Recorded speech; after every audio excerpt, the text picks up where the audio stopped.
Okay students, આજે આપણે શરૂ કરવા જઈ રહ્યા છીએ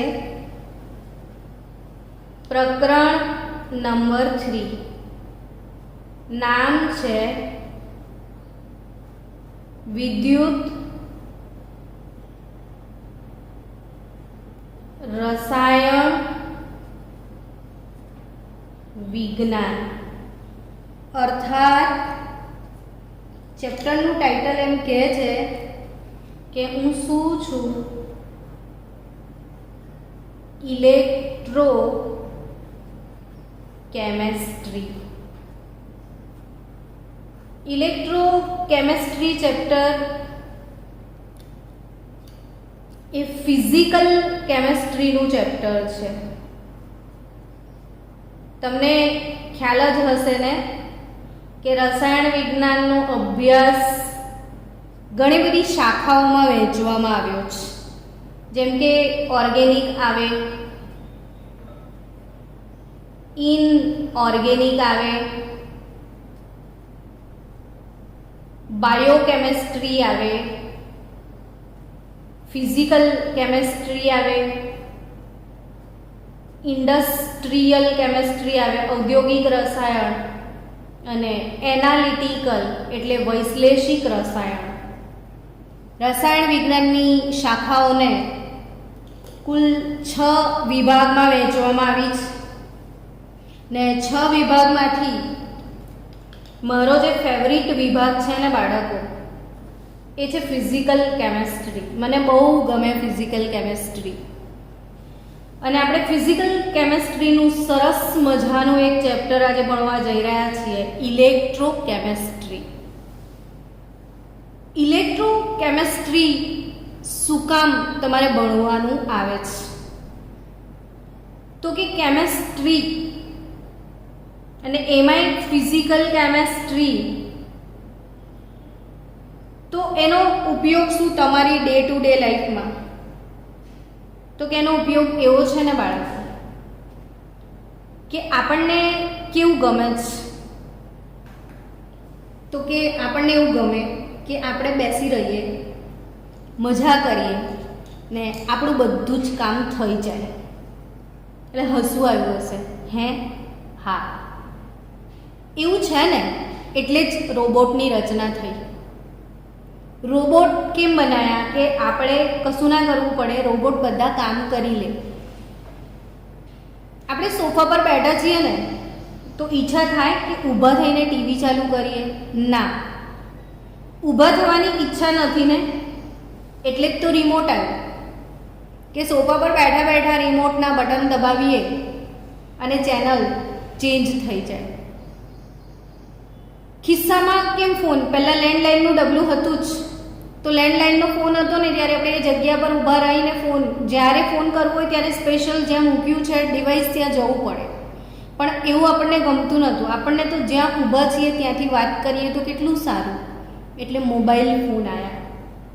અર્થાત કે આ મોટા ભાગની જે ટેકનોલોજી છે, તમે તમારી ડે ટુ ડે લાઈફમાં આજુબાજુમાં જે ટેકનોલોજી યુટિલાઇઝ કરી રહ્યા છો ને બાળકો, તમને નહીં લાગતું કે બધાના પાટે શું જોઈએ?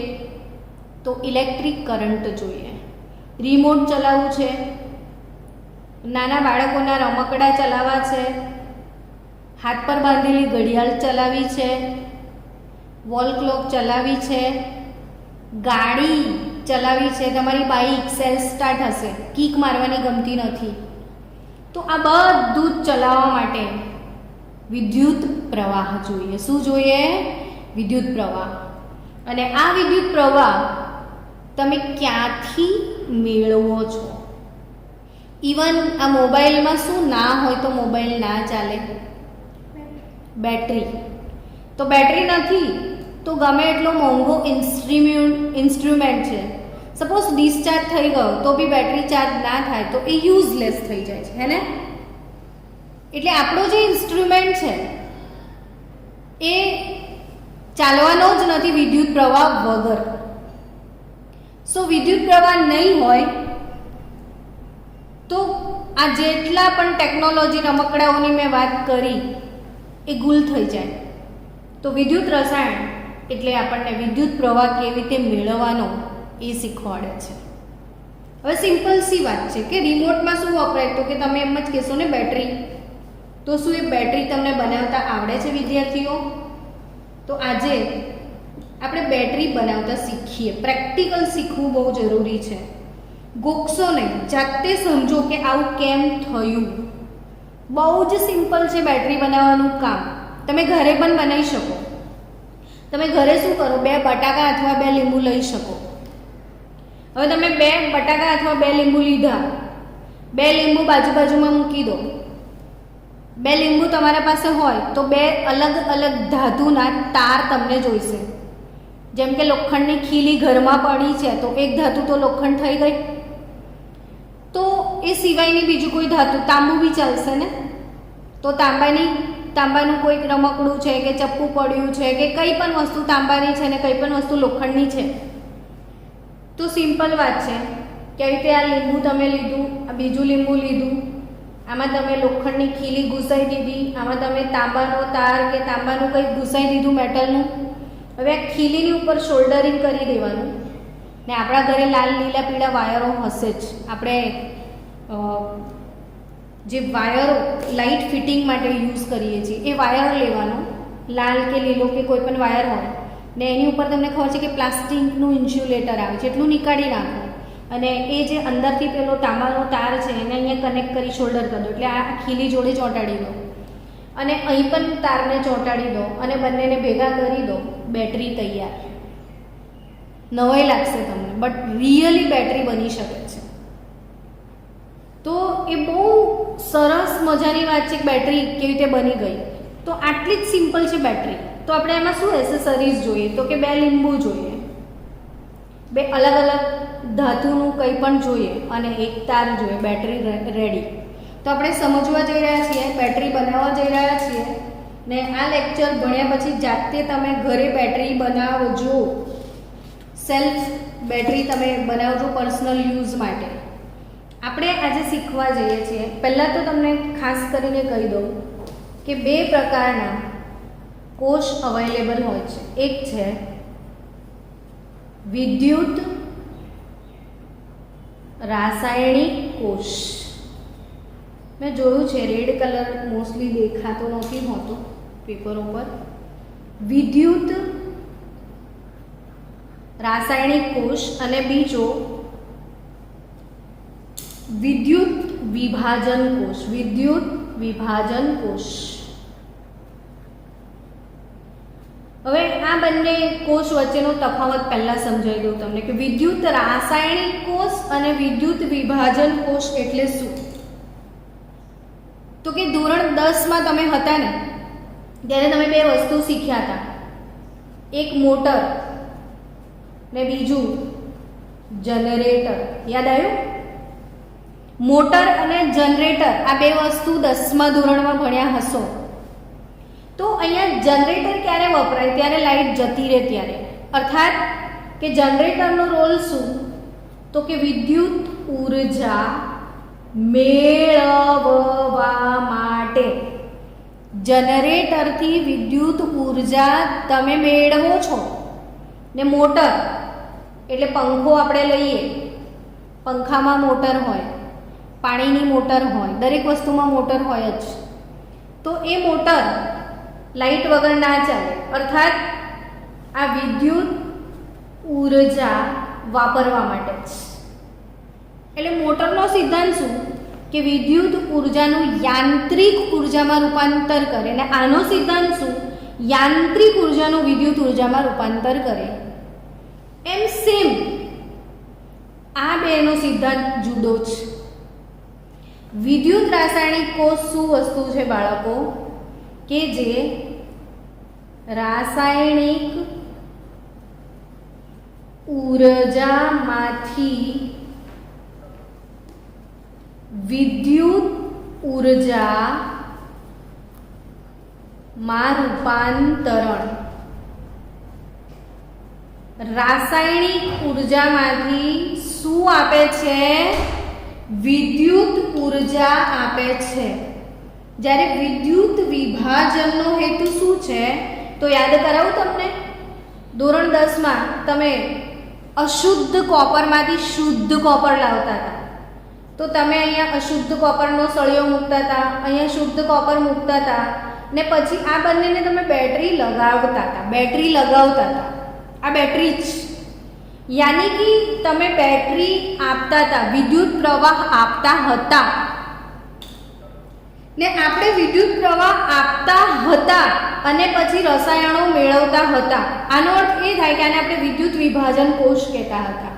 તમે 10મા ધોરણ સુધી, હમણાં સુધી તમે કંઈ પણ કોષ ભણ્યા છો ને, તો એ વિદ્યુત રાસાયણિક કોષ નથી ભણ્યા, તમે વિદ્યુત વિભાજન કોષ ભણ્યા છો, કે જેમાં બાળકો વિદ્યુત ઉર્જાનું રાસાયણિક ઉર્જામાં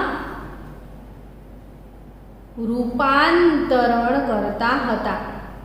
ટૂંકમાં 2 પ્રકારના કોષ છે, વિદ્યુત રાસાયણિક કોષ અને વિદ્યુત વિભાજન કોષ. વિદ્યુત રાસાયણિક કોષ એટલે રાસાયણિક ઉર્જામાંથી વિદ્યુત ઉર્જામાં રૂપાંતરણ, જ્યારે વિદ્યુત વિભાજન કોષ એટલે વિદ્યુત ઉર્જામાંથી રાસાયણિક ઉર્જામાં રૂપાંતરણ. તો આજનો આપણો ટાર્ગેટ ફોકસ શું છે? વિદ્યુત રાસાયણિક કોષ. અને વિદ્યુત રાસાયણિક કોષ એટલે ગેલ્વેનિક કોષ. કયો કોષ? ગેલ્વેનિક કોષ અથવા ડેનિયલ કોષ અથવા વોલ્ટેઇક કોષ અથવા વિદ્યુત રાસાયણિક કોષ. આ નામ નંબર 1, નામ નંબર 2, નામ નંબર 3, નામ નંબર 4. જો બોલના હે સો બોલો, પણ છે એક જ વસ્તુ. એટલે વિદ્યુત રાસાયણિક કોષ રાસાયણિક ઉર્જામાંથી વિદ્યુત ઉર્જામાં રૂપાંતરણ ને આ પ્રકારના કોષને ગેલ્વેનિક અથવા ડેનિયલ અથવા વોલ્ટેઇક કોષ કહેવાય છે. તો હવે આપણે આ વોલ્ટેઇક કોષ જે છે એ કેવો છે એ શીખવા જઈ રહ્યા છીએ. એટલે સૌથી પહેલાં સ્ટાર્ટ કરીએ ગેલ્વેનિક અથવા વોલ્ટેઇક કોષ. ગેલ્વેનિક કોષ એ કેવો છે સમજીએ. તો સૌથી પહેલા શું લઈશું, એકદમ ધીરે ધીરે સમજો બાળકો, ને 2-3 વાર વિડીયો જોઈ રાખજો. એક પાત્ર લેવાનું છે અને બીજું એક પાત્ર અહીં લેવાનું છે. એટલે અહીંથી તમને એ વસ્તુ ક્લિયર થઈ ગઈ કે 2 અલગ અલગ પાત્ર જોઈશે, એક જ પાત્ર નહીં. ડન. હવે આ જે પાત્ર છે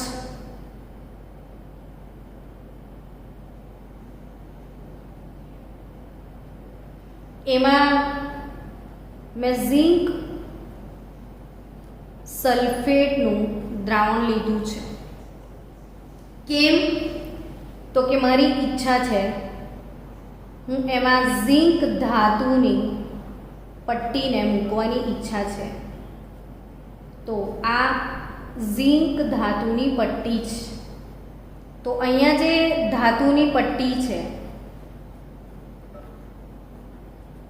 આ ધાતુની પટ્ટી ઝિંકની છે ને એને શું કહેવાય? વિદ્યુત ધ્રુવ કહેવાય. ધાતુની પટ્ટીને શું કહેવાય? વિદ્યુત ધ્રુવ કહેવાય. અહીં આગળ હું જે દ્રાવણ ભરું છું એનો જ કલર વાપરું ને ભાઈ. બ્લુ કલરનું દ્રાવણ તમને ખ્યાલ છે? આટલો સરસ બ્લુ કલર કયા દ્રાવણનો છે? તો આ જે દ્રાવણ છે એ કોપર સલ્ફેટનો દ્રાવણ છે. ને કોપર સલ્ફેટના દ્રાવણમાં કોપરની પટ્ટી મૂકું છું. કોપરની પટ્ટી જનરલી બ્રાઉન કલર હોય છે કોપરનો. તો આ કોપરની પટ્ટી અર્થાત મારા પાસે બે વિદ્યુત ધ્રુવો છે, એક ઝિંક વિદ્યુત ધ્રુવ, બીજો કોપર વિદ્યુત ધ્રુવ. ને ઝિંક અને કોપર બંને ધાતુ હોવાથી એમને ધાતુ વિદ્યુત ધ્રુવ કહેવાય.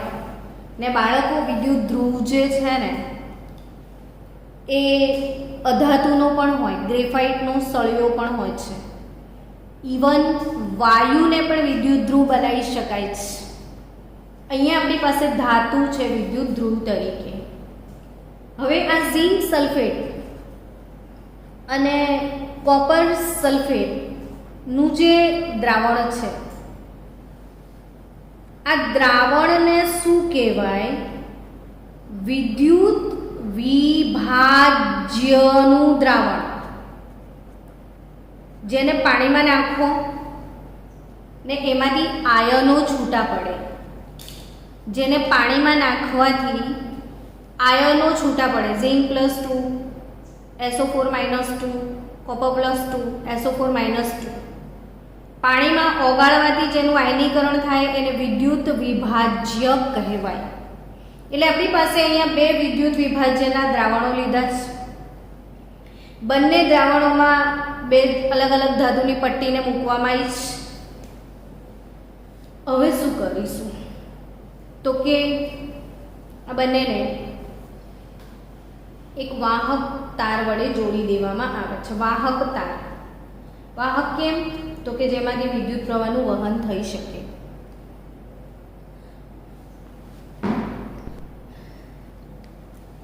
હવે વાહક તારથી બંનેને જોડી દેવામાં આવે છે એટલે બેટરી બની ગઈ. બસ આટલું સિમ્પલ. આટલું કરવાથી બેટરી બની જાય? થાય ને એવો ક્વેશ્ચન?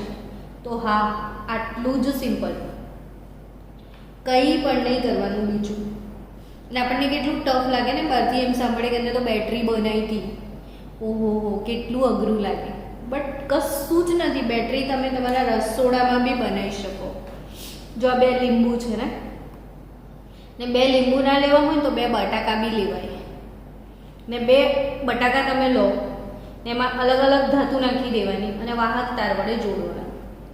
હવે પ્રશ્ન એમ થાય કે બે અલગ અલગ ધાતુને વાહક તાર વડે જોડવાથી એવો તે કેવો જાદુ થાય છે કે વિદ્યુત પ્રવાહનું વહન થઈ જાય છે.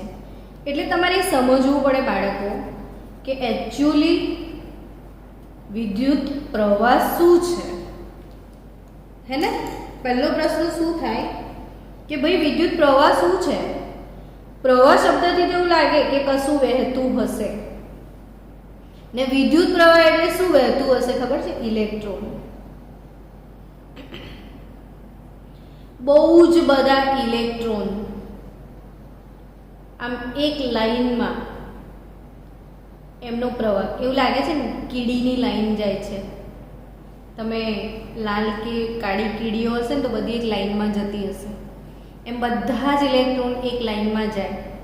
તો આ વાળો જે પ્રવાહ છે ને એને વિદ્યુત પ્રવાહ કહેવાય. અને આ વિદ્યુત પ્રવાહ એટલે શું? તો કે ઋણ ભારિત ઇલેક્ટ્રોનના પ્રવાહને, ઋણ ભારિત ઇલેક્ટ્રોનના પ્રવાહને શું કહેવાય? વિદ્યુત પ્રવાહ. તો કે કેમ એ કેવી રીતે વિદ્યુત પ્રવાહ લઈ જાય? તો કે દેખો બધાના માથા પર એક ચોટલી છે. એ ચોટલી એટલે શું ખબર?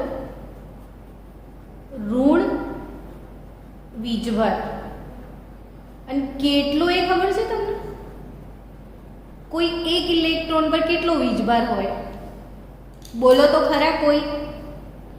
એક ઇલેક્ટ્રોન પર વીજભાર કેટલો બાળકો? ફાસ્ટ. તો 1.6022 ગુણ્યા 10⁻⁻19 કુલંબ. એક ઇલેક્ટ્રોન પર કેટલો વીજભાર છે સ્ટુડન્ટ? 1.6022 ગુણ્યા 10⁻⁻19 કુલંબ.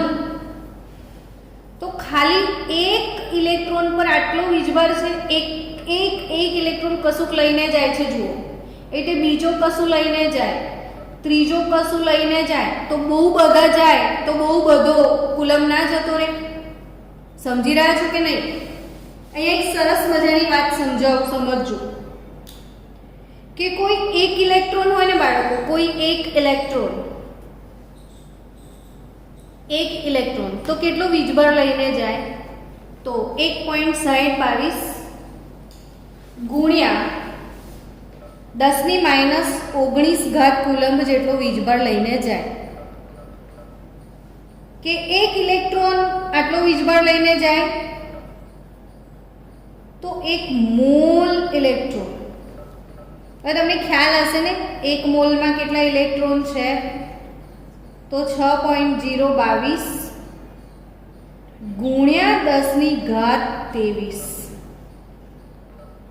બહુ જ સિમ્પલ વાત છે, સમજો. એક ઇલેક્ટ્રોન આટલો કુલંબ વીજભાર લઈ જાય તો એક મોલ ઇલેક્ટ્રોન ભેગા થાય. અમારી એક મોલ ઇલેક્ટ્રોન આ બાજુ આવે તો કેટલો વીજભાર લઈને આવે? તો 6.022 ગુણ્યા 10⁻23 ગુણ્યા 1.6022 ગુણ્યા 10⁻⁹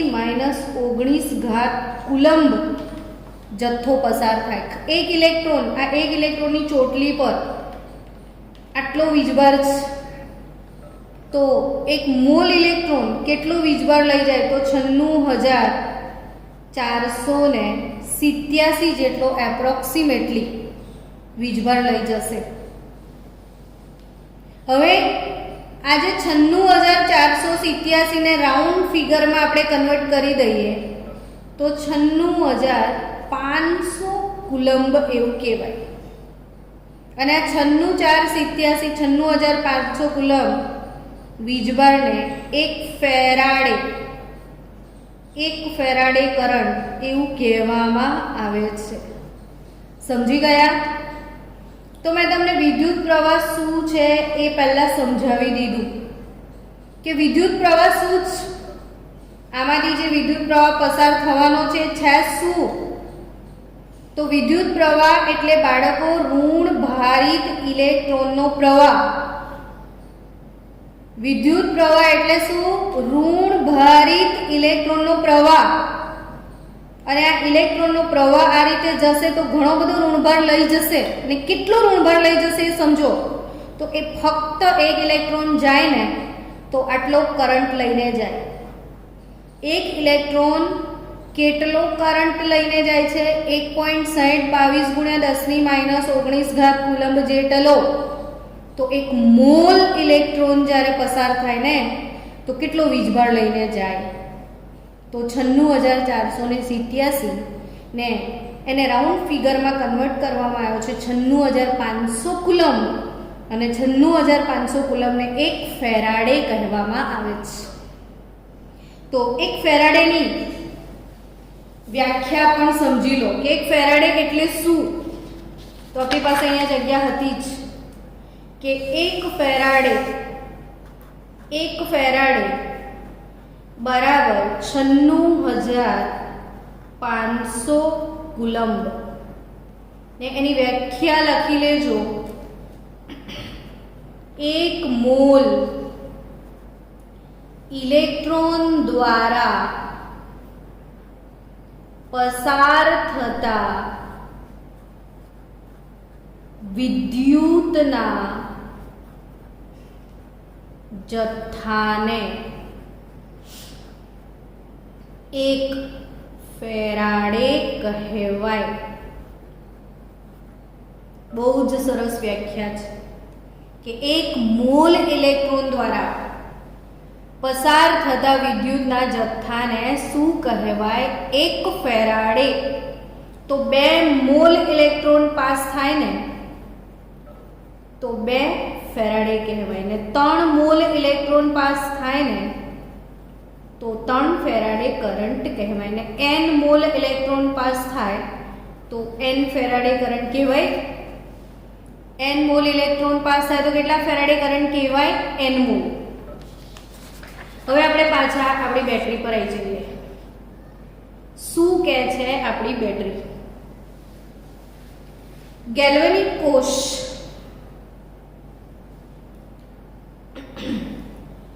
શું કર્યું? તો બે અલગ અલગ પાત્ર લીધા, બે અલગ અલગ ધાતુની પટ્ટી મૂકી દીધી. આમાં ઝીંકની પટ્ટી, આમાં કોપરની પટ્ટી. ઝીંકની પટ્ટી નીચે ઝીંકનું જ દ્રાવણ લેવાય, ઝીંક સલ્ફેટ. કોપરની પટ્ટી નીચે કોપરનું જ કોઈ ક્ષારનું દ્રાવણ લેવાય, એટલે કોપર સલ્ફેટ લીધો.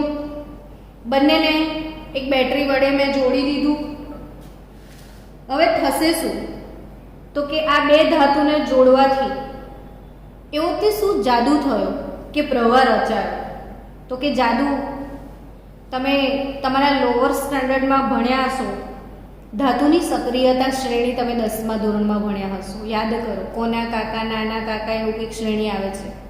કનાકા, મગન એમ કરીને તમે ગોખતા હતા ને, કે greater than, Na greater than, Ca greater than, Mg. આપણને શ્રેણીની જરૂર પડવાની જ છે, એટલે મોડે કરી જ નાખજો. MgL પછી શું આવતું હતું? Mn.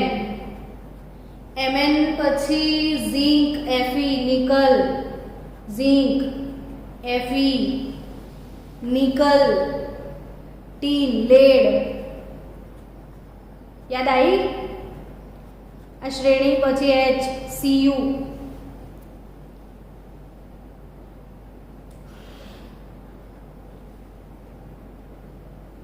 તો આ શ્રેણી તમે ભણ્યા છો લોઅર સ્ટાન્ડર્ડમાં. આને આપણે શું કહેતા હતા? સક્રિયતા શ્રેણી, ધાતુની સક્રિયતા શ્રેણી. આનો અર્થ એવો છે કે દરેક ધાતુની સક્રિયતા જુદી જુદી છે.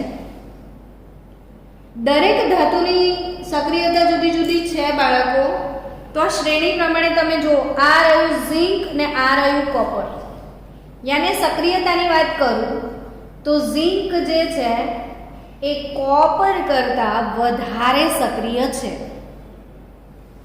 ઝીંક એ કોપર કરતા વધારે સક્રિય છે, અને જે વધારે સક્રિય હોય એ ઇલેક્ટ્રોન ગુમાવે. વધારે સક્રિય છે શું કરશે? ઇલેક્ટ્રોન ગુમાવશે. ને ઓછું સક્રિય છે એ ઇલેક્ટ્રોન મેળવે. તો વધારે સક્રિય ધાતુને ઓછી સક્રિય ધાતુ સાથે જ્યારે જોડવામાં આવે ત્યારે વધુ સક્રિય ધાતુ ઇલેક્ટ્રોન ગુમાવવાની પ્રોસેસ ચાલુ કરી દેશે, ને ઓછી સક્રિય ધાતુ ઇલેક્ટ્રોન મેળવવાની પ્રોસેસ ચાલુ કરશે. હવે એક ઇલેક્ટ્રોન ગુમાવે છે ને એક મેળવે છે, એટલે હવે ઝીંક જે છે એ ઇલેક્ટ્રોન ગુમાવવાનું શરૂ કરી દેશે.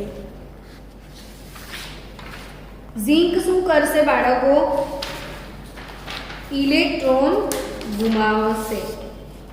તો અહીંયા આપણે સમજીએ કે ઝીંકનો રોલ શું છે. તો ઝીંક જે છે એ વધારે સક્રિય છે, ને વધુ સક્રિય ધાતુ ઇલેક્ટ્રોન ગુમાવે, ને ઇલેક્ટ્રોન ગુમાવવાની પ્રક્રિયાને ઓક્સિડેશન કહેવાય. વધુ સક્રિય ધાતુ ઇલેક્ટ્રોન ગુમાવે અને ઇલેક્ટ્રોન ગુમાવવાની પ્રક્રિયાને શું કહેવાય? ઓક્સિડેશન. એટલે ઝીંક 2 મોલ ઇલેક્ટ્રોન ગુમાવી દેશે અને +2 વીજભાર પ્રાપ્ત કરશે. એટલે હવે ઝીંક ઇલેક્ટ્રોન ગુમાવવા લાગી ગયો. તો અહીંથી ઝીંક ઓગળીને દ્રાવણમાં પડવા લાગશે. સમજો બાળકો કે આ વાળી ઝીંકની પટ્ટી જે અડધી કલાક પછી બહાર કાઢશો ને તો એણે ડાયટિંગ કરી નાખ્યું હશે. એ એટલી બધી પાતળી થઈ ગઈ હશે. કેમ પાતળી થઈ ગઈ? કેમ એના વજનમાં ઘટાડો થવાનો છે? કારણ કે એ ઇલેક્ટ્રોન ગુમાવીને દ્રાવણમાં પડી જશે. ઝીંક +2 બને છે, એક્વિયસ, તો એ દ્રાવણમાં પડી જશે. એટલે ઝીંક પોતાની આત્મહત્યા ચાલુ કરે છે, ઓગળવાનું ચાલુ કરે છે. અને જે ઓગળવાનું ચાલુ કરશે ને એ એનોડ બની જશે. અ થી અ જ્યાં ઓક્સિડેશન થાય ને બાળકો, એ એનોડ જ કહેવાય. અથી અનું મેચિંગ કરજો, અથી અનું મેચિંગ કરજો. એનોડ ઓક્સિડેશન, એનોડ ઓક્સિડેશન એટલે એનોડ પર ઓક્સિડેશન થાય. એનોડ પર શું થાય? ઓક્સિડેશન થાય. એટલે આ જે ઝીંકનું ઓક્સિડેશન થઈને દ્રાવણમાં ઝીંક પડવા લાગ્યો, પટ્ટી પાતળી થવા લાગશે, વજન ઘટવા લાગશે ને એ પોતાના ઇલેક્ટ્રોન ગુમાવી રહી છે, ગુમાવી રહી છે, ગુમાવી રહી છે ને એ ઇલેક્ટ્રોનને મેળવવાની તાલાવેલી કોપરને છે કે હાશ તું ઇલેક્ટ્રોન ગુમાય, મને તો જોઈએ જ છે ને આ ઇલેક્ટ્રોન આ વિદ્યુત ધ્રુવ પર આવવા લાગશે. હવે આને ઇલેક્ટ્રોન મેળવે કોણ? તો કે પટ્ટી ના મેળવે. પટ્ટી તો તટસ્થ છે, આ દ્રાવણ મેળવશે. આના ઇલેક્ટ્રોન પટ્ટી નહીં મેળવે કોપરની, કોણ મેળવશે? દ્રાવણ.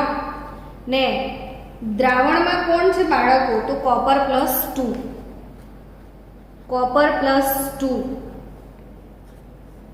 ઓછી સક્રિય ઇલેક્ટ્રોન મેળવે ને ઇલેક્ટ્રોન મેળવવાની પ્રક્રિયાને રિડક્શન કહેવાય. શું કહેવાય? રિડક્શન. એટલે કોપર ધાતુ દ્રાવણમાં જે છે એ 2 ઇલેક્ટ્રોન અહીં જે આવ્યા એ દ્રાવણમાંથી કોપર 2 ઇલેક્ટ્રોન મેળવી ને કોપર ધાતુમાં નિક્ષેપણ, ધાતુ આયનમાંથી ધાતુ બને છે. એટલે દ્રાવણમાંથી જે કોપર છે ને એ આ પટ્ટી પર જમા થવા લાગશે. કોપર આ પટ્ટી પર જમા થવા લાગશે. સમજો બાળકો, આ પટ્ટી જાડી થતી જશે, અહીંયા કોપર જમા થશે, પટ્ટીના વજનમાં વધારો થશે. જ્યારે અહીં જે ઝીંક છે એ પાતળું થશે, ઓગળી જશે. ઝીંક બધું ઓગળીને પડી જશે અહીંયા. જ્યારે કોપર ધાતુ જમા થાય છે, યાદ રાખજો, ધાતુ હંમેશા કેથોડ પર જ જમા થાય. ધાતુ કેથોડ પર જમા થાય ને એનોડ હંમેશા પાતળો થાય ને કેથોડ હંમેશા જાડો થાય. યાદ રાખજો. તો આ કેથોડ પર ધાતુ જમા થશે, એનોડ પીગળીને દ્રાવણમાં જશે. પણ અહીંયા જો અલ્ટિમેટલી એકનું ઓક્સિડેશન થયું ને એકનું રિડક્શન થશે ને આ બંને પ્રક્રિયાઓને ભેગા કરી દો તો એને રેડોક્સ કહેવાય. શું કહેવાય? રેડોક્સ. તો ઝીંક +Cu+2 gives Zn+2 +Cu. અને આ રેડોક્સ પ્રક્રિયાના ફળ સ્વરૂપે વિદ્યુત પ્રવાહ ઉત્પન્ન થાય. અને આ પ્રક્રમ જે છે એ આપ મેળે થતી ઘટના છે, સ્વયંભૂ થાય. એટલે આનો ડેલ્ટા જી ઓલવેઝ ઋણ આવે, <0. તમને ખ્યાલ છે કે જે પ્રક્રિયા આપ મેળે થાય એનો ડેલ્ટા જી ભૂલી ગયા હોય તો યાદ કરાવો. મુક્ત ઉર્જા, થર્મોડાયનામિક ચેપ્ટર, ગિબ્સની મુક્ત ઉર્જા. હવે 11મા ધોરણમાં થર્મોડાયનામિક ચેપ્ટર ચાલશે ને તો તમને તમામ વિડીયો મળી જશે થર્મોડાયનામિકના પણ. એટલે જે નીટના બાળકો છે કે જે આપણા ત્યાં લેટ આવ્યા હોય અને એમને 11મું ધોરણ ભણવાનું બાકી હોય તો 11મા ધોરણના પણ તમામ ચેપ્ટરના વિડીયો અવેલેબલ છે.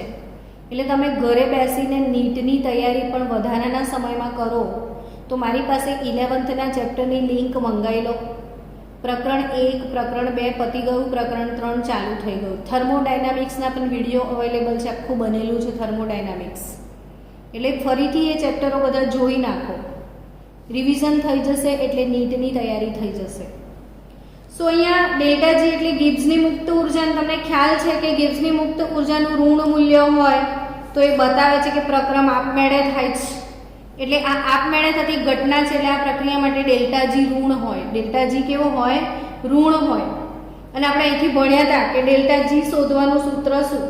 તો કે આ n મોલ ઇલેક્ટ્રોન પસાર થાય તો n ફેરાડે વિદ્યુત પ્રવાહ મળે ને એના કારણે આપણને સેલ વોલ્ટેજ મળે, તો NF E0 સેલ.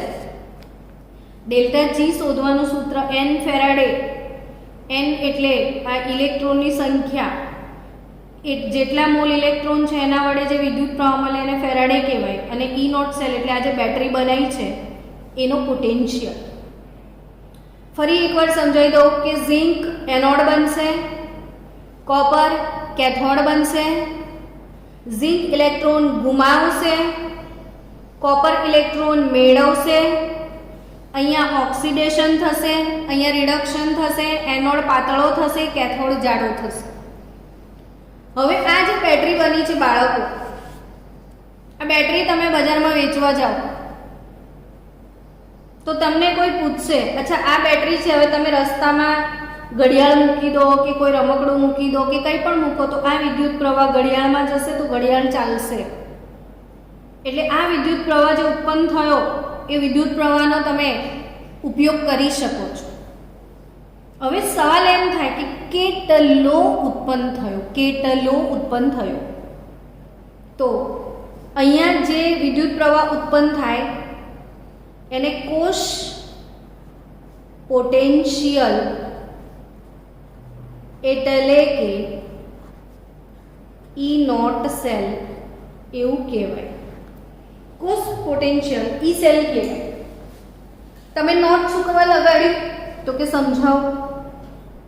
હવે આ જે કોષ છે એમાં તમે જે દ્રાવણો વાપર્યા છે એ દ્રાવણોની સાંદ્રતા, કોષની અંદર તમે જે દ્રાવણો વાપર્યા છે એ દ્રાવણોની સાંદ્રતા 1 મોલર હોય. અર્થાત ઝિંક સલ્ફેટ 1 મોલર લેવાનું, કોપર સલ્ફેટ 1 મોલર લેવાનું, તાપમાન પણ મેન્ટેન કરવાનું 298 કેલ્વિન. જો આમાં વાયુ વિદ્યુત ધ્રુવ વાપર્યો હોય, હાઇડ્રોજન કે એવો વિદ્યુત ધ્રુવ તમે લીધો હોય, આને વિદ્યુત ધ્રુવ કહેવાય. આ પટ્ટીને વિદ્યુત ધ્રુવ કહેવાય ને પટ્ટી તરીકે વાયુ વિદ્યુત ધ્રુવ વાપર્યો હોય તો એ વખતે વાયુનું દબાણ 1 બાર લીધું હોય તો આવા કોષને પ્રમાણિત કોષ કહેવાય, સ્ટાન્ડર્ડ સેલ કહેવાય. ને આ સ્ટાન્ડર્ડ સેલ પ્રમાણિત કોષ ક્યારે કહેવાય? તો કે બે દ્રાવણો જે છે એની સાંદ્રતા 1 મોલર હોય, તાપમાન 298 કેલ્વિન હોય, જો વાયુ વિદ્યુત ધ્રુવ લીધો હોય તો દબાણ 1 બાર હોય, તો એવા સંજોગોમાં આ પ્રમાણિત સેલ કહેવાય. પ્રમાણિત સેલ છે એવું દેખવા માટે અહીંયા 0 નો લેબલ. આપણે દ્રાવણો ચેપ્ટરમાં TB નોટ એવું લખતા હતા તો આ ઉલ્લેખ કરતો તો દ્રાવકો માટે હંમેશા દ્રાવક માટે નોટનો લેબલ લગાવતા હતા. એમ અહીંયા જે સબસ્ક્રિપ્ટ આ મૂક્યો છે એ બતાવે છે કે કોષ પ્રમાણિત છે. શું બતાવે છે? કોષ પ્રમાણિત છે. ને હવે આ પ્રમાણિત કોષનો જે પોટેન્શિયલ છે એ પોટેન્શિયલ કેવી રીતે શોધવાનો હોય છે એ સમજીએ. પણ હજી એક વાત બાકી છે જે સમજીએ કે અહીં જો તમે શું ઘટના બની રહી છે સમજો કે આ કોષ હમણાં તમે જોડ્યો, ચાલુ થયો, વિદ્યુત પ્રવાહ મળે પણ થોડીક વારમાં બંધ થઈ જાય છે. થોડાક જ સમય પછી આ બેટરી બંધ થઈ જશે. કેમ આવું થયું એ સમજીએ. તો થોડા સમય બાદ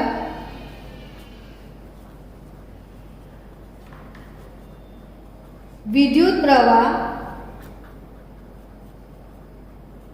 મળવાનો બંધ થઈ જાય છે. એવું શું થયું કે બંધ થઈ ગયો? કારણ આપો. તો કે જે કારણ છે ને સમજો કે અહીંયા ઝિંકની પટ્ટી ઓગળીને દ્રાવણમાં પડી રહી છે તો દ્રાવણમાં કોની સાંદ્રતા વધી જશે? ઝિંક +2 ની. એટલે જે એનોડનું દ્રાવણ છે એમાં ઝિંક +2 ધન વીજભાર વધી ગયો. જ્યારે કેથોડની વાત કરીએ છીએ, આ કેથોડ ને કેથોડ અહીંયા ધન ધ્રુવ કહેવાશે ને એનોડ ઋણ ધ્રુવ કહેવાય. બેટરીમાં હંમેશા એનોડ ઋણ ધ્રુવ, કેથોડ ધન ધ્રુવ. જ્યારે તમે પેલો વિદ્યુત વિભાજન કોષ દોરતા હતા તો એમાં ઊંધું હતું, એમાં કેથોડ ઋણ ને એનોડ ધન હતું. અહીંયા ઊંધું છે, એનોડ ઋણ અને કેથોડ ધન હોય. તો કેથોડ એટલે ધન ધ્રુવ ને એનોડ એટલે વેટ. હવે આ જે ઋણ ધ્રુવ છે એટલે એનોડ, ધન ધ્રુવ એટલે કેથોડ ને કેથોડ પર ધાતુ જમા થાય.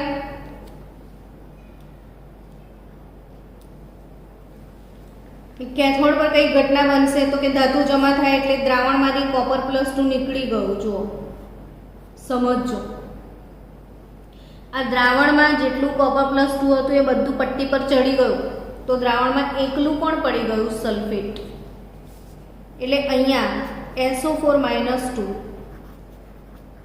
કેથોડવાળા ડબ્બામાં ઋણ વીજભાર વધી ગયો.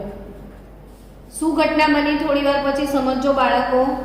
એનોડ પર ઓક્સિડેશન થાય, દ્રાવણમાં ટપક ટપક ટપક કરીને ઝિંક પડે છે, બહુ બધો ઝિંક ટપકે છે એટલે ધન ધ્રુવવાળું દ્રાવણ થઈ જાય. જ્યારે અહીંથી કોપર નીકળીને જમા થાય છે, જમા થવાના કારણે દ્રાવણમાં કોપર +2 ની સાંદ્રતા ઘટી જાય, સલ્ફેટ વધી જાય એટલે આ ડબ્બો ઋણ થઈ જાય ને આ ડબ્બો ઋણ થઈ જાય ને આ ડબ્બો ધન એટલે વિદ્યુતીય તટસ્થતા જળવાતી નથી. અને જળવાતી નથી એટલે બેટરી બંધ થઈ જાય છે. અને માટે જ આ કોષને તમારે ચાલુ રાખવો હોય તો એક બહુ જ સરસ રસ્તો છે. વિચારો કે તે બેલેન્સ કરવાનું. તો કે બહુ જ સરસ મજાની વાત છે કે અહીંયા ધન વીજભાર વધારે છે, અહીંયા ઋણ વીજભાર વધારે છે. તો અહીંયાના ઋણ આયનોને અહીંયા નાખી દો ને તો ધન અને ઋણ બેલેન્સ થઈ જશે. તો અહીંના ઋણને અહીં પહોંચાડવા કઈ રીતે? તો કે બ્રિજ બનાવવાનો. અને બ્રિજ એટલે યુ આકારની કાચની નળી. આવી રીતે બ્રિજ બનાવવાનો અને આ બ્રિજની અંદર ક્ષાર ભરવાનો. ને કયો ક્ષાર? તો કે KMnO3 અથવા NH4NO3 એમોનિયમ નાઇટ્રેટ. KNO3 અથવા NH4NO3 એમોનિયમ નાઇટ્રેટ ને એની લુગડી ભરાઈને, એકદમ લુગડી એટલે પેસ્ટ બનાવવાની ને એમાં ભરી દેવાનું ને અહીંયા રૂ મૂકી દેવાનું નીચે એટલે પડી ના જાય. અને આને બ્રિજ કહેવાય. બ્રિજ એટલે સેતુ, એટલે આને ક્ષાર સેતુ કહેવાય. શું કહેવાય? યુ આકારની જે કાચની નળી છે જે ક્ષાર સેતુ કહેવાય, ક્ષાર સેતુ. તો આ જે ક્ષાર સેતુ છે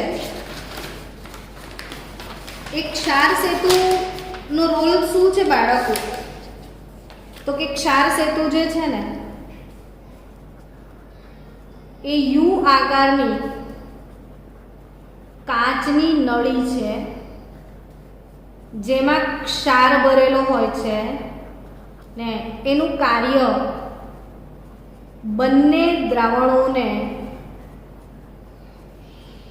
જોડવાનું. ક્ષાર સેતુનું કાર્ય શું છે બાળકો? બંને દ્રાવણોને જોડવાનું કાર્ય કરે છે. અને બંને દ્રાવણોને જોડ્યા પછી શું કરે? તો કે અહીંથી જે ઋણ ભારિત આયનો છે એને ત્યાં, એટલે ખાસ કરીને યાદ રાખજો કે ક્ષાર સેતુ વન વે હોય છે. વન વે એટલે એક જ આયન જઈ શકે, એક સાથે બે આયન ના જાય. અને ધારો કે આમાં KNO3 વાપરો તો K+NO3- એટલે કે ધન આયન અને ઋણ આયન બંનેના વહનાંક સમાન હોય. બંનેના વહનાંક સમાન હોય તેવો જ ક્ષાર સેતુ માટે વપરાય. આ નીટમાં પૂછાય છે એટલે મેં કહી દીધું તમને.